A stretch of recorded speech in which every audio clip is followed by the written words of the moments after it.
प्रभाती सुगंध प्रथम सूर्योदय एवं हृदय जागृत स्वप्न ये सब को नहीं आज कविता सूर्योदय माँ रचन गोटे बड़ माछर बंचापी छोट माछ को बलिदान देवाक हुए। यह तो सृष्टिर नियम, ताकू किए कौन भांगी पारे। यही सामान्य भूल पाई तुम इच्छा को बलि दे पारिबी कि मो निकटरे तुम ठारू तुम आदर्शर मूल्य जे अधिक, कारण तुमे मो हृदयर अधीश्वरी कि ना संतानक निकटरे तुमर मूल्य केते ताहा कि जान ना।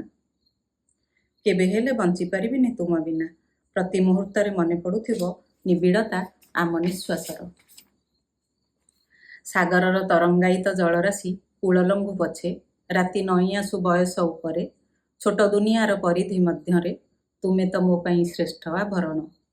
एतिकी कहना प्रिया, अस्त सूर्यर मुठाए अबीर बिंची ओठ परे, किछि हजि जाऊ पछे किंतु नथाऊ छलना आउ प्रतारणा। अजस्र स्वर्णमय चिंता सर्वदा करे भाव विह्वल। पृथिवीर सर्वश्रेष्ठ सुख मोहमुग्ध प्रकृतिर दृश्य, नथाए किछि अभावबोधर दुख।